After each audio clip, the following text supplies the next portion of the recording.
Good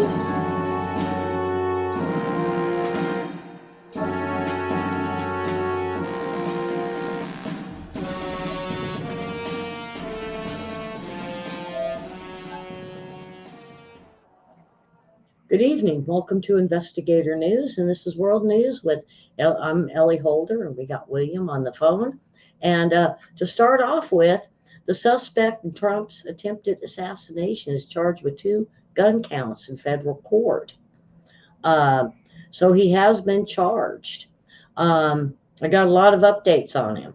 The man arrested in connection with what authorities called a second assassination on former Donald Trump was charged in federal court as of today. I'm glad. His name is Ryan Root at 58. He has been charged with possession of a firearm by a convicted felon and possession of a firearm with obliterated serial number, which means he scratched off the serial numbers on the guns, and more than likely all of his guns. These charges could bring a maximum of 20 years in prison if convicted. Because he laid in wait, it should be a lot longer. Now, he still could face additional charges in the case. So, yeah, you're right, William. It's just, this is what they charged him with in court today. Ruth appeared at the Southern District of Florida courthouse before Judge McCabe. He was cuffed and wearing an inmate uniform. So he was in the oranges. I got a lot of info on this guy. A complaint filed in the court says cell phone data showed Ruth in the area of Trump International Golf Club tree line for almost 12 hours on Sunday. So he was waiting there for 12 hours. So he knew Trump was going to be there. Yeah. There's somebody within the organizational control of the Secret Service detail on the golf course around that likely was sharing information. Yeah. Now he was a militant. He was has a military training, and he's gone overseas for military training and allegedly a part of an international paramilitary group. He at one time had, well, I think I've got it later on in this. I want to thank Mary for this. She led me to a gentleman that gave me a lot of info on this. Now, his criminal history, one of his charges include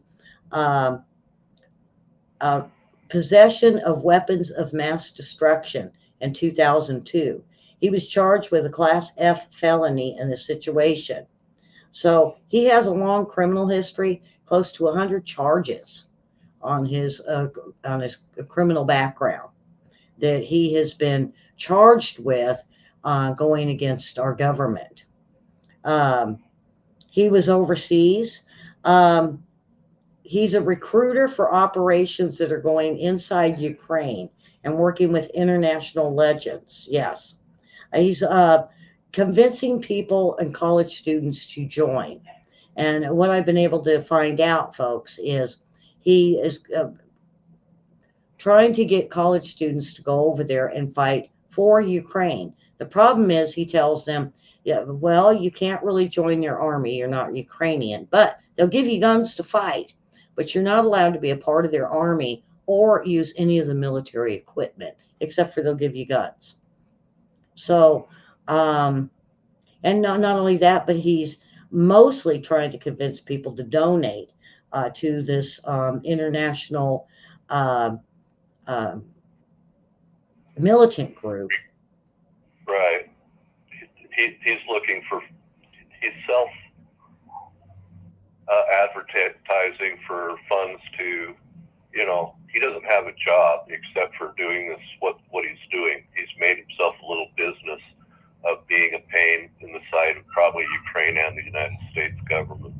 And he's, basically says Trump's campaign should be called MASA, Make American Slaves Again, the Master of Democracy.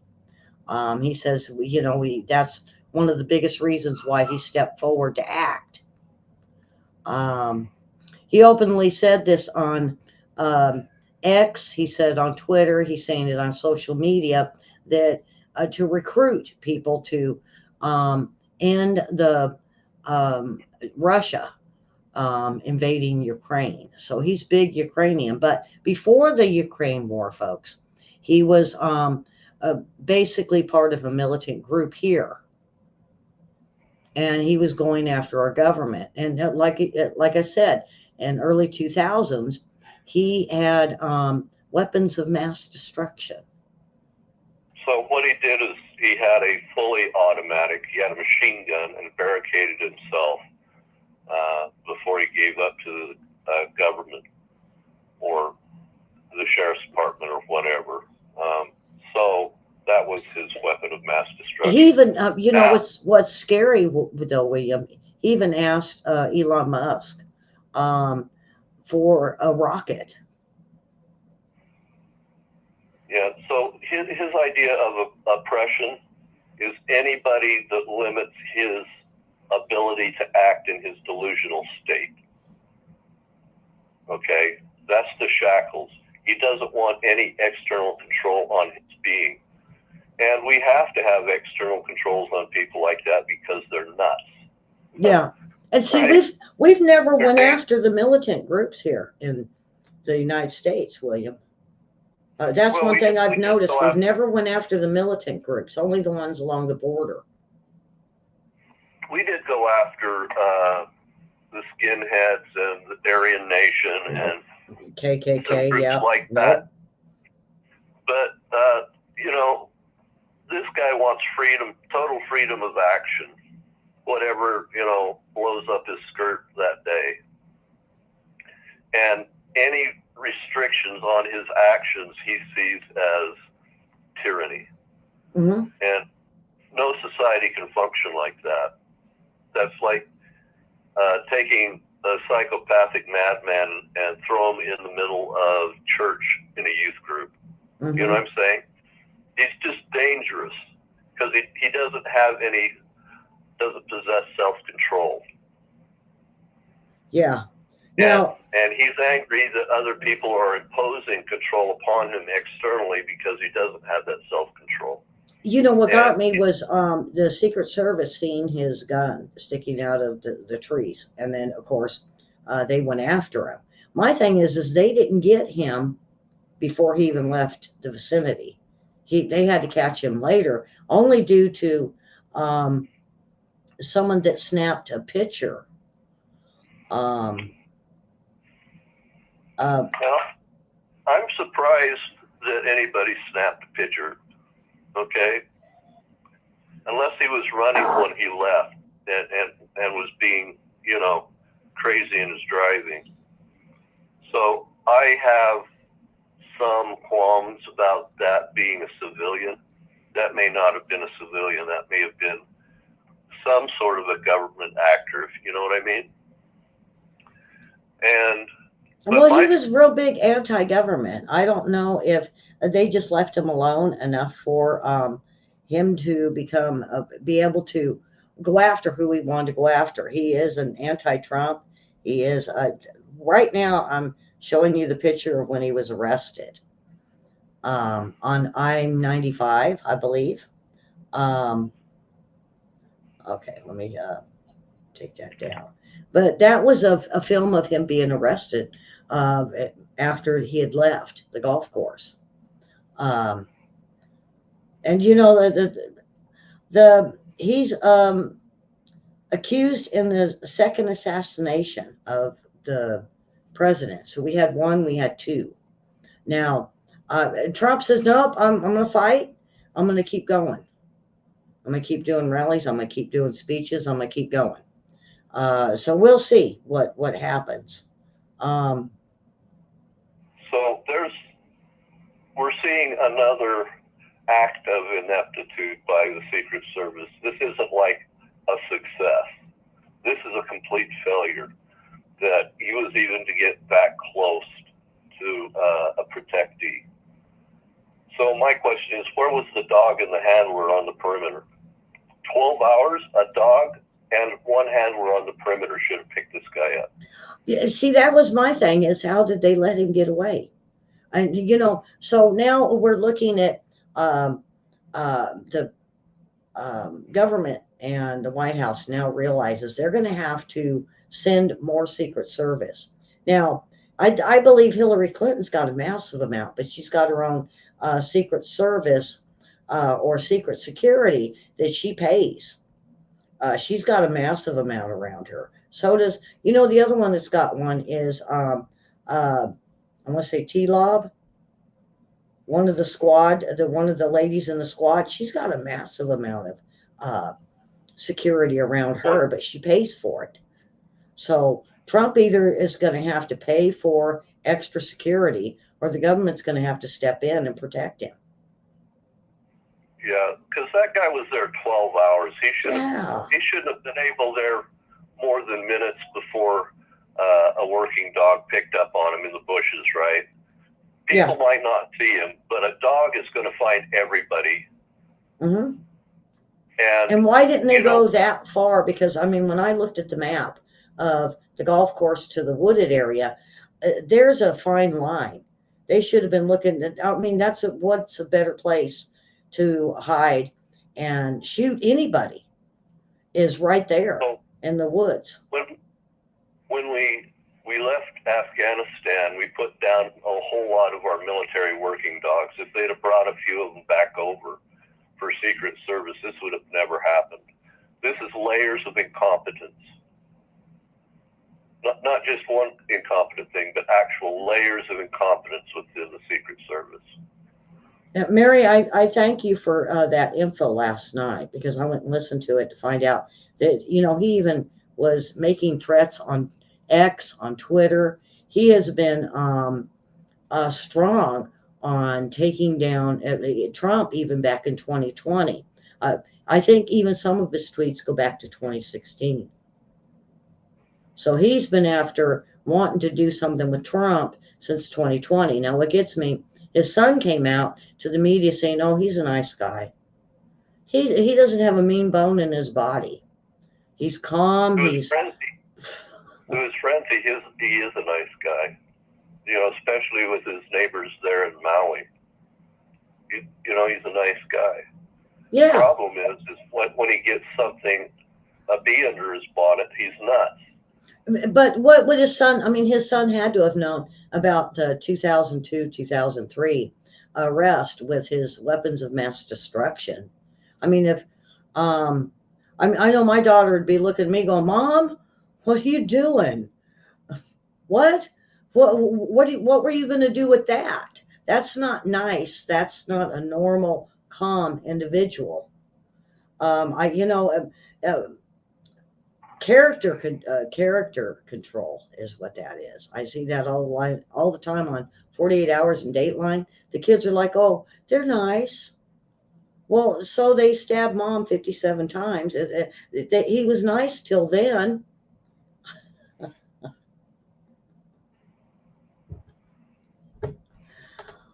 Leave the family members out. If the family members aren't going to come in and say, we didn't know nothing about it, and then end it at that. But the media will hound you. I think as soon as somebody in the family speaks out, they become a media target. Yeah. And they're going to be investigated by everybody that can investigate them, right? So if you don't want to be part of something and you have a family member do this, keep your mouth shut. Yeah, and the other thing, William, is he was recruiting women or girls big time to go over there and fight in Ukraine. And I forgot about this when I had said this earlier, with them recruiting to send people over to Ukraine to fight the war. He has been recruiting girls. And now when I looked into it, of parents girls missing in Ukraine from the United States. It even goes into a militant group that has been sending young girls, college students, and young men over to Ukraine to fight on the war. So if the United States and the White House wants to say, oh, we don't have no Americans over there, they're lying because the militant groups are sending them over there. So they're considered mercenaries because they're not actually part of the Ukrainian military. They're mercs. They may not be getting paid. They're mercs. Mary, it's not necessarily trafficking because all he's doing is soliciting them and saying, and not only that, but these militant groups, come to find out, are doing the same thing with Israel and Gaza. They're sending the same type of college students over to help the Palestinians. And, we can't keep saying we don't have Americans over there fighting in wars when we still got some in Iran. We still got some in Afghanistan and Syria. We have bases in Syria that have American soldiers that are being blown up. We do have Americans over fighting for our country and for other countries. We have security forces around 1,000 lily pads in the world that are just a step away of incurring incoming. Yeah. And the thing is the White House and this administration is saying we have no boots on the ground over in these countries when we really do. And they should be stopping the militants from sending our children over to be slaughtered. Because like I said, They get over there and they're like, oh, well, you can't join our army. We'll give you a gun and you can fight for us. Thank you very much. But you can't use no military equipment or military means to help us fight this war. That's just a death sentence on our children being sent over there. And we got to stop these militants. And I'm not that I'm glad this happened, but I'm glad that his what he's doing with this international militant groups has come out. What was it, Patrick Humphrey, Mary? I believe it was Patrick Humphrey that talked about this. And I don't mind helping others with their YouTube channels where I get my info. But he had a lot of really good info on how deep this guy was into trying to fix our government.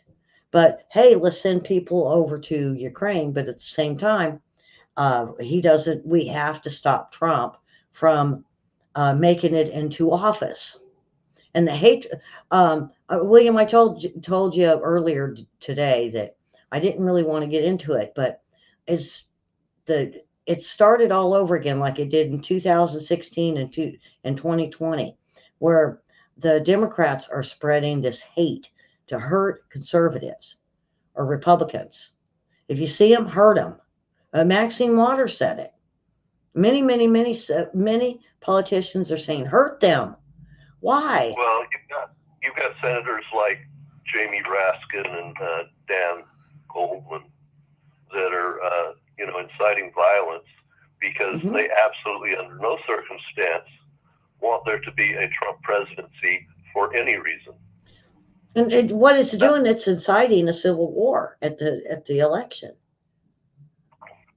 But I think no matter who wins, because if they win, then they're going to be bold and go after them anyway to do away with them. And if they don't win, they're going to go after them over hatred. There's no win-win in this, because they have pushed it so far that we have people like the second shooter or even the first shooter or even others that have attempted. I think Trump had 60-something assassination attempts where they didn't get as far as these guys did, but they were close. And they caught them before they were able to put anything into action. And I don't remember hearing that about Biden.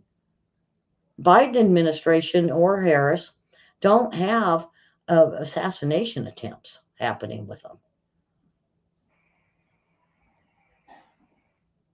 they're popular with the very elite crowd in the world, and there's no hatred being spewed by the right that equals that being spewed on the left. Yeah. It's these people. They game the economy. They make big businesses. Okay, that's fine. That's within the rules of play. Okay, but when you get there, they become such ingrates, right? I think I lost They know us. better than the rest of Hold the on, world how Will. to govern Okay, themselves, we got us. and they should be self-appointed gods. And that's what brings us hatred.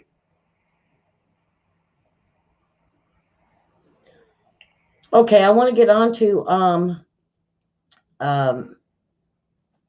this LaPorte explosion, because this can happen anywhere in the United States. I don't know. My screen switched, Mary, so I was kind of worried about it. So this well, let me see if I can just show you guys the what's happening with this explosion. There we go. And I don't have no sound on, but this was a pipeline, 20 inches, that had liquid gas flowing through it. And my thing was, I said to William, they should have let people know that this was happening. There was a break, and they were going to get in and fix it. And what had happened is it did explode. And now they can't really stop this. They have to let this burn out. They have to wait for all the liquid gas to leave this pipeline. And this is in LaPorte, Texas. And last I heard, there had been a few houses in the area that is now caught on fire. So people are losing their homes. That's an incredibly hot. Yeah, William, I don't know if you could see the picture, but it is it's hundreds of feet in the air. And the thing about it is, folks, this could happen in any town that you've got natural gas. It's a liquid gas. And if the pipeline breaks, I mean, we had a water break in here where I live. And let's see if I can move this forward a little bit to show you guys some of the other views of this. I mean, you can see how big of an area when it exploded that it took out. And the houses are very close. And William, I can't believe how close these houses are. And they've got the fire department trying to put houses out. I don't know if I could live behind a place that is a plant for liquid gas. Start looking around your neighborhood, folks. This is going to be low cost property around there, and the people who have the least amount of assets in the community are going to be the people that live in those areas. And so it's like a compounding factor. The only really good thing in this is this thing flared. It's burning. That's a good thing, because if gas had traveled out a distance and an ignition source had come along, it would have been a huge explosion. I mean, just seismic explosion. But the fact that it actually flared as soon as it did, and so close to the refinery, so you don't have 15 miles of liquid natural gas in a pipe decompressing. So that's the good of the bad, or the least bad, I guess. These are horrible misadventures in our manufacturing and our economic activity. But if we're going to be a superpower in the world, it's one of the things we're going to have to endure. But we should, like Ellie said, be smart. Don't live in a house next to an LNG plant. I used to live next to Campbell Soup Company and I felt safe. Now I'm not so sure. I'm kind of wondering because it was pretty close. What if, it doesn't, I don't think it mattered because if the break was there, okay, and it was that, it could have been a break under someone's house that blew up and blew up the whole neighborhood. Uh, you know, um, and I feel sorry for those in LaPorte because now they're looking at hundreds of feet high of this fire that they're waiting to just burn out. It could, and they said it could be days before this is be able to put this out. So, um, so William, we're on to now. You know more about this than me. So, the Philippines deploys a new Coast Guard ship to Sabina Shoal, defying China's demands for withdrawal. China's Coast Guard criticized the Philippines' actions as a serious infringement on its territorial ways. And you were China, it seems to be real close to a strike with not just Taiwan, but the Philippines and Japan and also South Korea. So, William, go ahead. So let's talk about the different types of boats involved. The smallest craft you usually have in the military is like a fast boat, a PT boat, like John F. Kennedy was on in World War II. Then you have corvettes, they're a little bit bigger, and then frigates, they're even bigger. Then finally you get to destroyers, and you get to guided missile destroyers. So that's kind of the smallest to the largest. So China has swarms of frigates in the South China Sea around the Nine Dash Line, where they've made these dredged up islands. They're just like aircraft carriers, non-moving aircraft carriers. And they're telling the Philippine government that you can't cross line into your own territorial space because we dredged up these islands. And so every time a Philippine Coast Guard goes out to resupply these islands, they're swarmed by surface craft that are twice the size of their own. So over the weekend or Friday, Australian 60 Minutes was on one of the Corsairs of the Philippine Coast Guard. And they were swarmed and then struck by the bow of the ship above the waterline. That's the lucky part. So it didn't sink.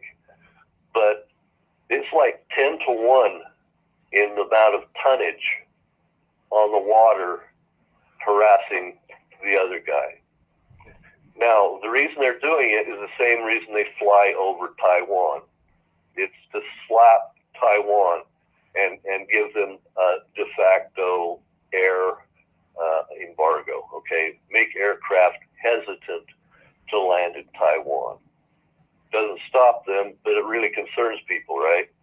It makes people reticent, just like you may not want to sail up through the Red Sea to the Suez Canal. Mm-hmm. Because the Houthis, well, that's going on here in the Philippines. So the Philippines are building a larger class of Coast Guard warship. And because we have a self-defense treaty with the Philippines, we don't have close relations, okay, with the Philippines, but we do have a self-defense treaty. So if the Philippines are invaded, like happened in World War II, the United States would respond.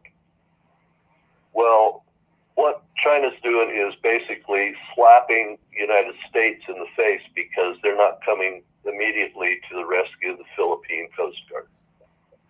Hmm.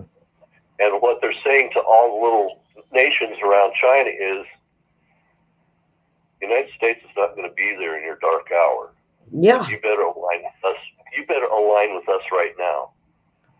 So this is a power gambit.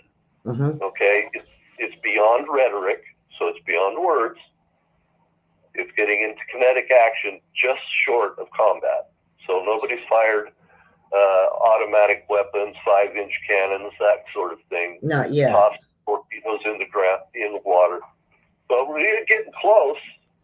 Well, I mean, now I was telling you earlier, what's not to say China isn't just going to throw a few missiles, kind of like what we see with Hezbollah or Hamas or Houthi, or what's being fed from Iran. Just enough missiles to start a war, but nothing serious. Just enough to a few shots and a bang bang, and enough to get the attention of the United States, like what we're seeing in Israel. So anything that goes kinetic like that, basically anything with a powder charge behind it, is an act of war. Mm-hmm. It's not an accident. There's not going to be like an international investigation. It's an act of war. When Hamas went into Israel, act of war. When Russia went into Ukraine, act of war.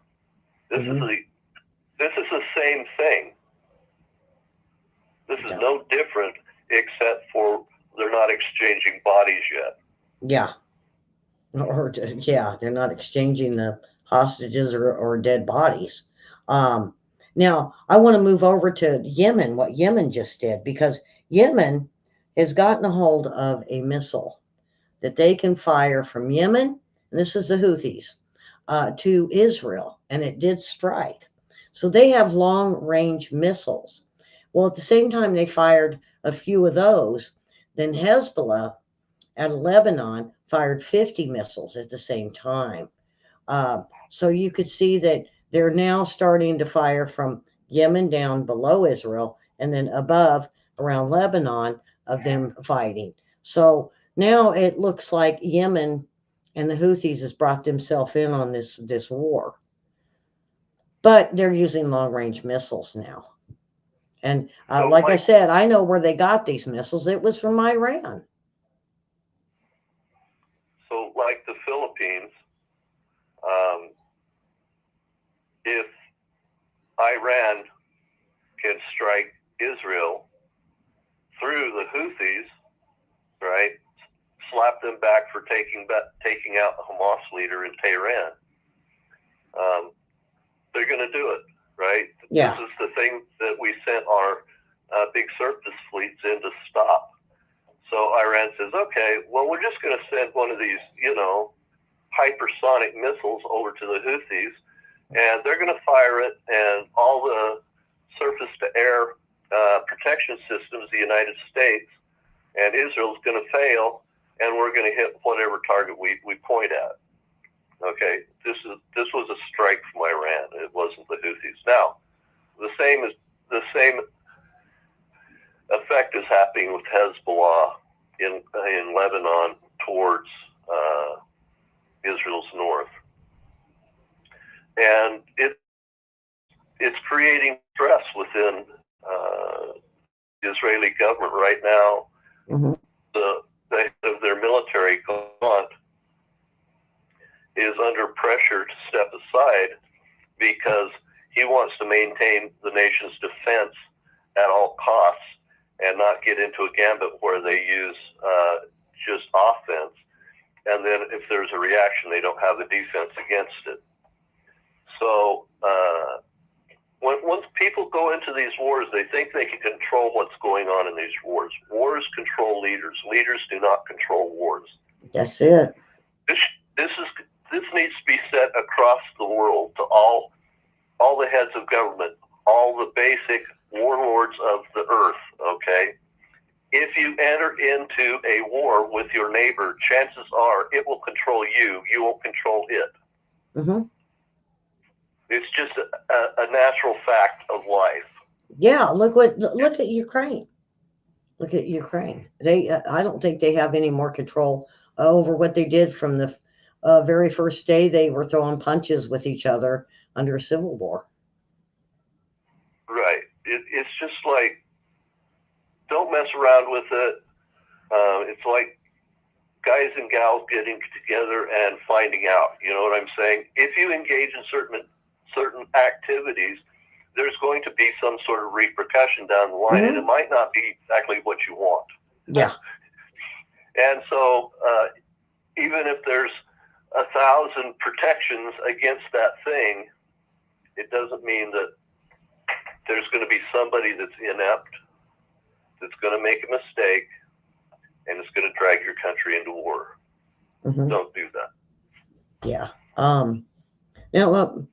Now the Syrian thing, William, I know a little bit on it. They're being very secretive about it. Something is really going on with our Department of Defense on when we invaded a munitions bunker, and we did kill one of the head guys. But it wasn't really known. It wasn't really, no one was saying anything about it. And they said it was a very quiet operation for them to go in and bomb this place and take this head guy captive. Normally, when they do these invasions, is something big, and they invite the media and they tell the media what they've done.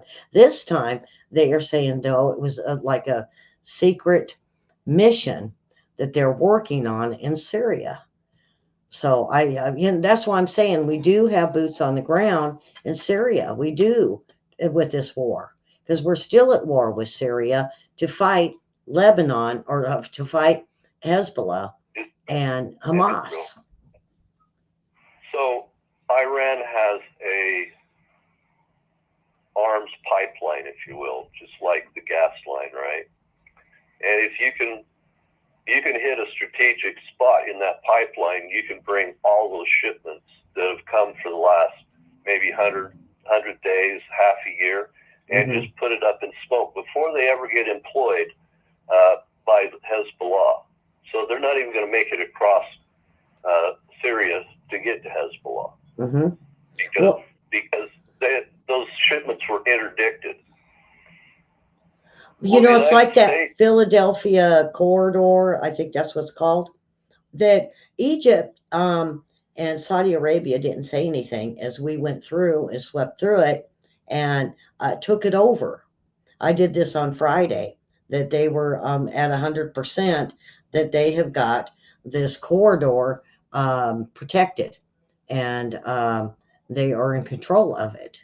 That's a good thing for Egypt and for Syria. It means Egypt and Syria, not in the foreseeable future, are not going to be drug into a war with Israel. Yeah, they're thankful in ways that really can't be expressed sometimes in these governments. Now, William, Saudi Arabia, could it be that we set them up with all them missiles?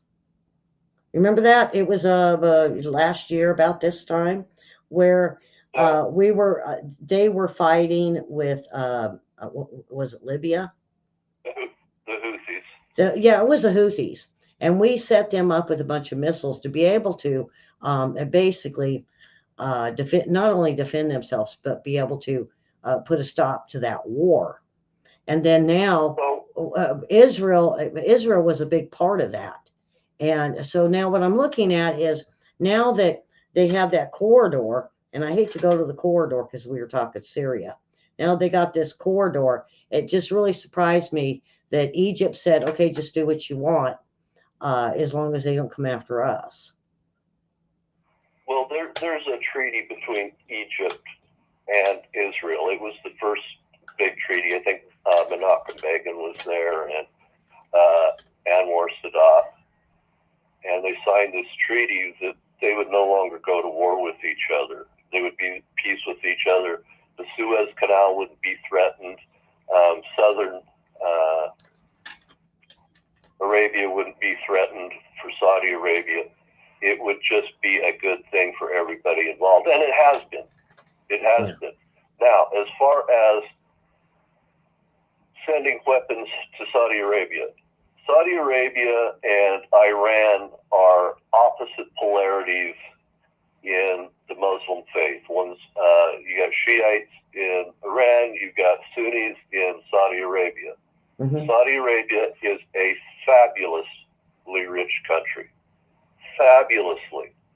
Okay. They like to buy their arms from the United States because, well, they're the top tier of arms, right? They can afford them. And the United States sells them to Saudi Arabia because they don't want to have to go into another Gulf War, except this time with Iran. They are the balancing power against Iran in the region. Egypt doesn't have the money to do that, but Saudi Arabia does because of the oil revenues. And they've been pretty good partners with us, although there's some things of the religion that just drove them crazy. Like when we came in to protect them from Saddam, they were really frustrated that we had women that weren't covering themselves up in our military. Mm-hmm. Okay. And of course, that was part of the impetus for Al Qaeda and later this Bin Laden, right? They were very frustrated that women had come into Saudi Arabia with the U.S. military. But that's just our military. If you want defense from the United States, you get what you get, right? There's not like it's not like I don't know what is it, Wendy's. You can order it the way you want it. Burger King, have it your way. That's the United States. You get what comes, and it really frustrated the Muslims in the region. Okay, because they had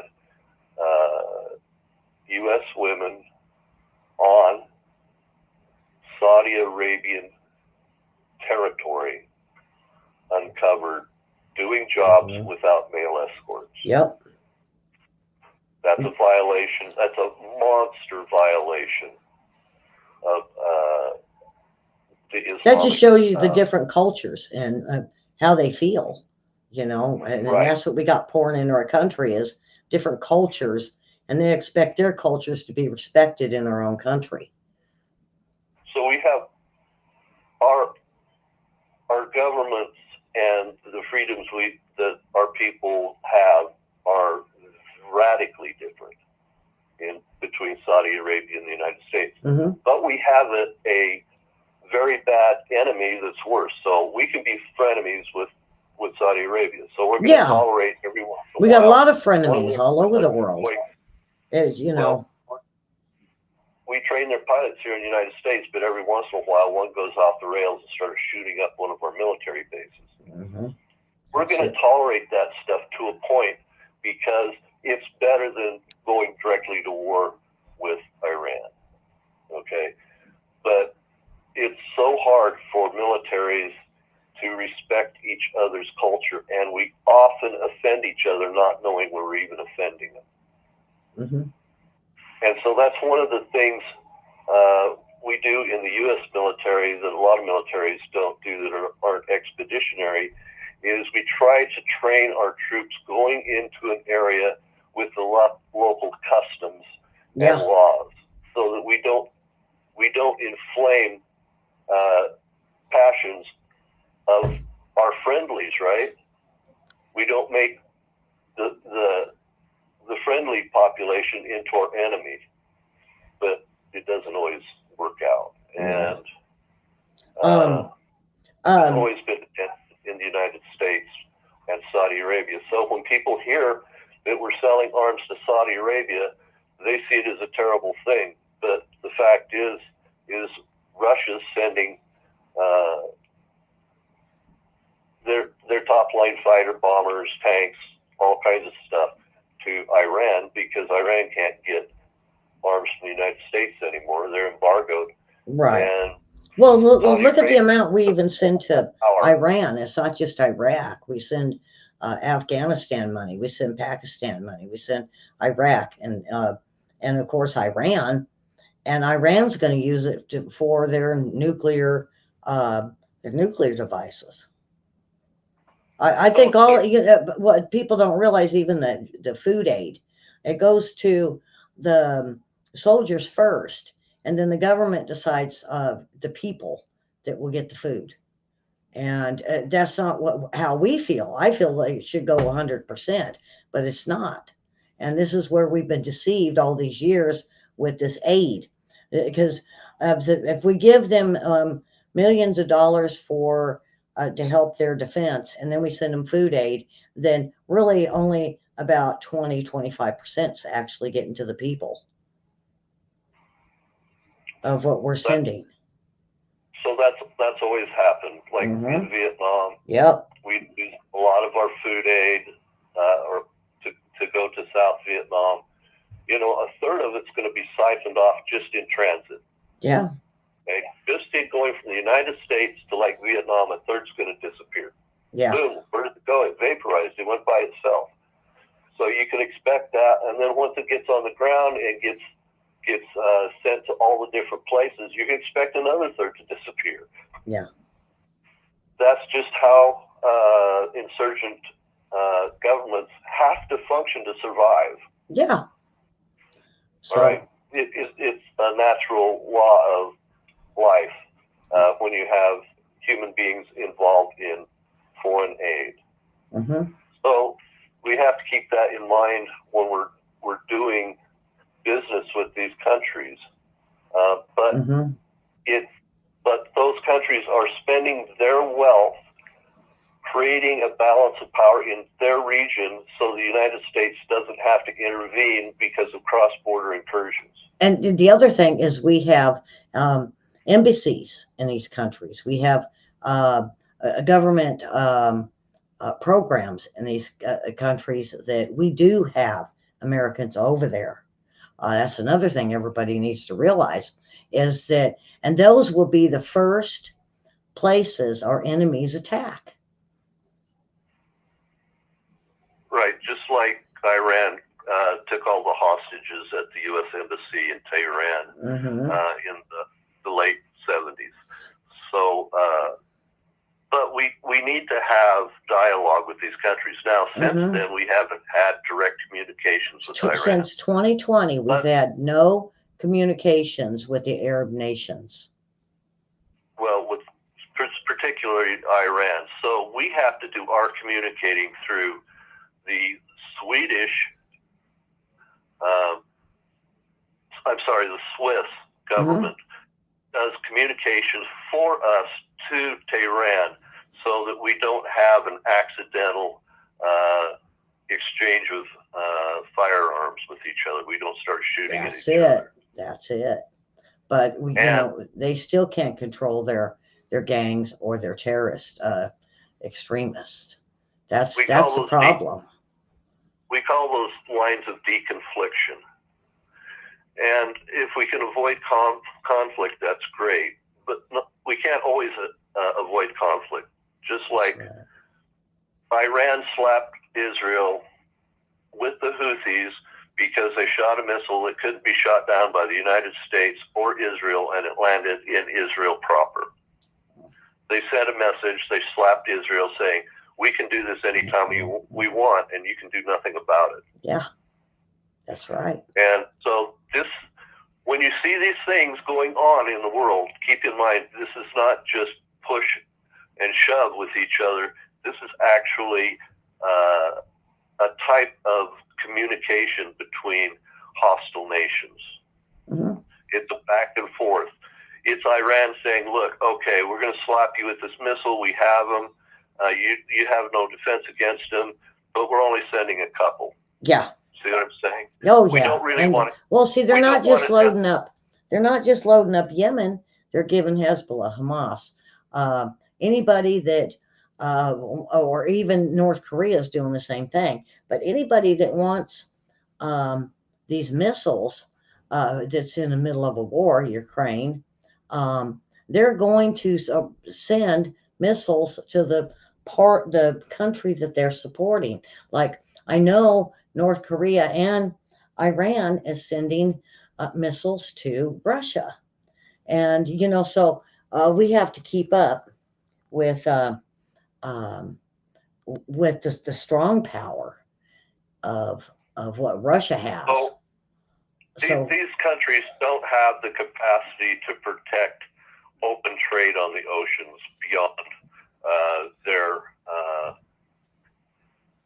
areas of economic zone. That's 200 miles off their coast and waters.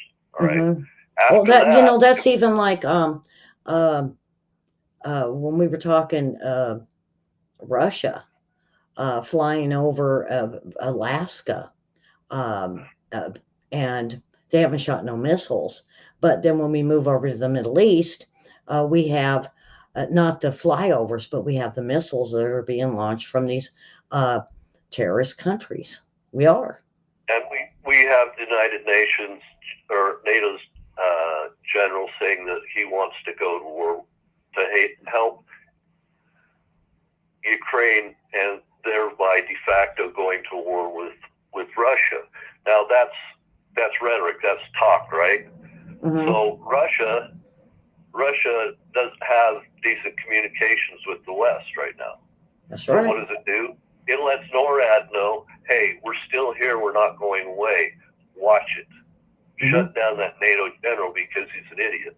Yeah. He's going to cause a confliction. And this is their way of having a deconfliction line. Yeah. So just a dance of global power. Now, when we have piracy, like we had off from, where was it? Was it Sudan? I think it was Sudan. Somalia. Even the Russians helped out in curbing that piracy. Mm-hmm. Because it's no good for anybody sending their shipping between Asia and the Mediterranean. Mm-hmm. So that's what the United States does when we guarantee movement on the high seas, is that big shipments are not going to be pirated without a response. And if, when the World War II ended, everybody's navies on Earth were pretty much wiped out. I mean, they were beat down. And if they weren't sunk, they were old, they'd been worn out, they all needed to be refit. The United States had 104 aircraft carriers in the water during World War II, and they still had 90 at the end of World War II. We, by de facto, became the world's policeman. Yeah. We didn't want to. It's just there was nobody else available. And nobody else was going to be willing to stand up either, because we see that a lot at these NATO conferences or the G20s, as when they're being asked to stand up and stand forward. It's like, well, give us our aid, and then we got a few things we can do to help, but nothing. So since World War II, if you look at all the nations of the world and you look over history, they become fabulously wealthy under the United States being the world's policeman on the open waters. Yeah. I kind of want to move on before we end for the night, of Tom Cotton and Ron DeSantis. One of the two big things they are pushing towards to put into the budget, and this is the reason the stall in the budget, is they want to make certain policies in our voting system. One is no drop boxes. Ron DeSantis said that in Florida they don't allow it, and we're seeing Texas and a few other red states that are following through with this, to where you can't have a drop box where hundreds of ballots are dumped. And they're also wanting to put it so that no migrants can vote. And this is a stall in that, but it's only because Tom Cotton says that we cannot afford to have an election that's no longer fair, because they're saying it could be that we're not going to get results the night of. He said we'll probably get it the following day or 2 days. What if it's a week, because of all these ballots being dropped off in a drop box? They want to fix the election integrity so that it's fair for the people. So where we're headed is, right now we have one big ballot with everything on it, during our presidential election. And according to the Constitution, they would be administered by the states, okay? And because there's state people on that ballot, the state has jurisdiction over the ballot. That's the law. What's going to happen is there's going to end up being two ballots. There's going to end up being a federal ballot that can be guaranteed, okay, by the United States to be fair and accurate. Then you're going to have state ballots, and that's going to be up to the states. Mm-hmm. So we're headed towards a constitutional crisis on, are we going to amend the Constitution so that the federal government can ensure that those ballots are counted and accurate, and if the states don't do that for them, then it has to be administered by the federal government. So it's kind of like before we had desegregation, right? The federal government had to step in. Now we've got this whole Department of Education. We're going to have a Department of Elections coming up. Yeah. So everybody get ready for it, because they Yeah. really have no choice, because there's too much incompetence going on in the states.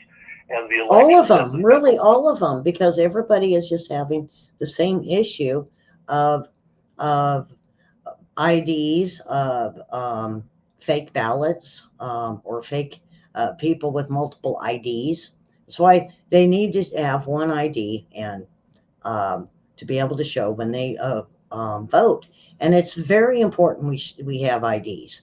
And they're saying, oh, it's this administration is claiming, oh, it's wrong. You shouldn't have to have an ID to vote. But we have to have an ID for everything else. When you go to the bank, what about prescriptions? You know, we basically have to give them our name and date of birth. We get pulled over. They want our ID. They want your name. They want your date of birth, and to find out exactly what's going on. We have an ID to show for almost everything, even to get welfare.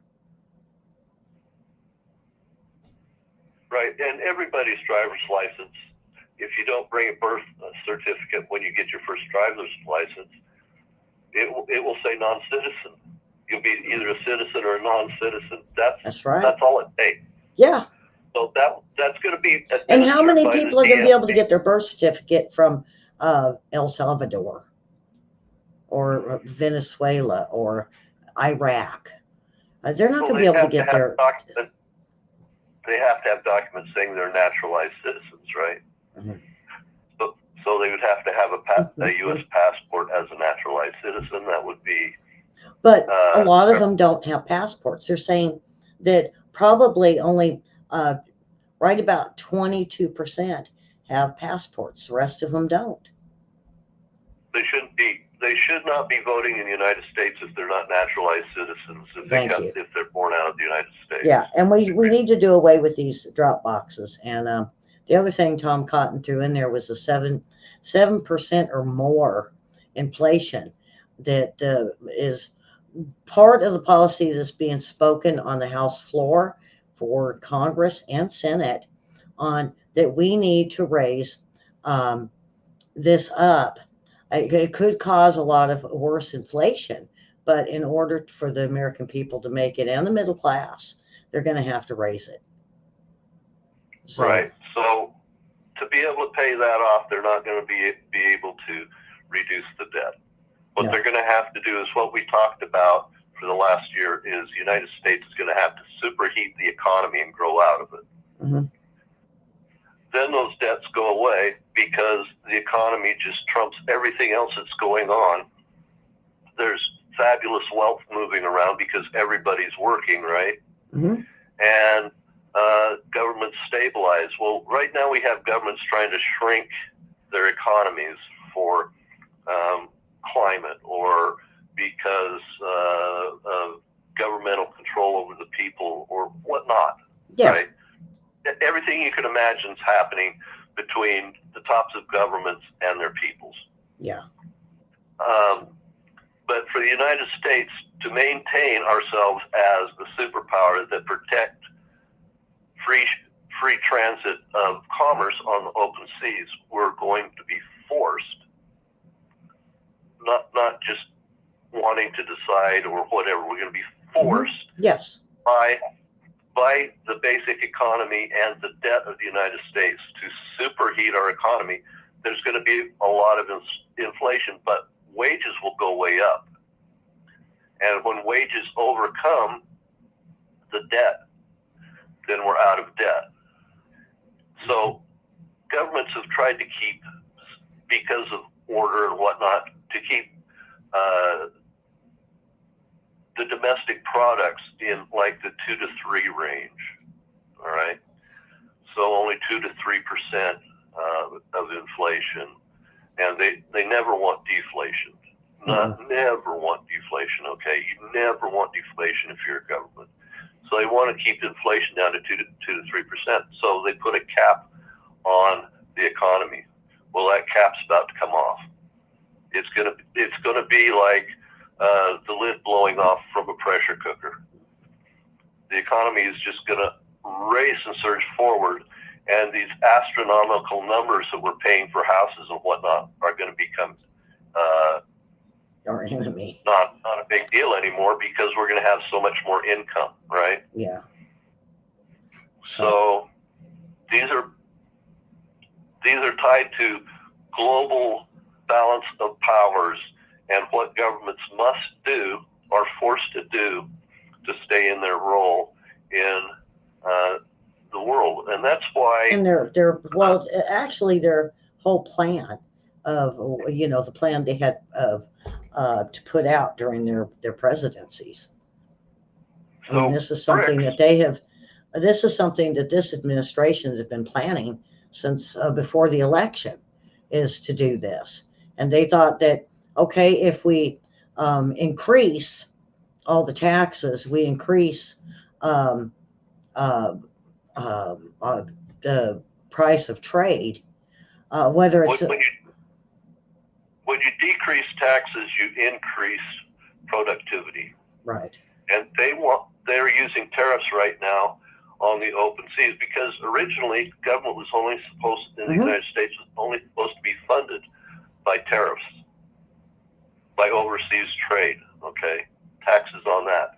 All the economic activity in the United States was supposed to be completely deregulated. Well, now we have income tax, property tax, and all these other gas tax. Where we see that productivity would have been more of the way to go. And see, that's what I think this administration didn't understand, is when we see more productivity, we see more income coming in. The more the taxes were coming in, the more everything was being paid for. And if you want to increase, and it sounds crazy, if you want to increase taxable income that goes to your government, you have to cut taxes. It seems weird that if you cut taxes, you'll get more money in the government. But it's just because the economy becomes so much more busy, productive, and everybody has jobs and whatnot, that they're paying more taxes even though they've been given less taxes to pay. That's it. Okay, William, I want to go ahead and close it out. We got World War III report coming on Wednesday. And then Friday, we did a small 30-minute news show. This week will be William doing it. I had talked with him and said, I want to flop it back and forth, me and him. And so, but we will be back Wednesday for the World War III report. And share and, subscribe and hit the bell. And over there in Facebook, boy, we're getting a lot of views over there. Hit the follow. So, William, I thank you very much for the show tonight. I think it was very informative, and hopefully no more assassinations. Maybe some of these guys will get the hint and say, no, he's dodged the bullet twice. So, I don't know. I don't want to see a third. Let's just get to the election. We don't want to see this become a common occurrence in election races. This really needs to be tamped down, and people need to be held to account in a big way. So this stops, absolutely stops, because it's terrible for a democracy. Yeah. Okay, William, thank you very much. And we will see you you'll see us, folks, on Wednesday. So have a great evening and share and hit that like button.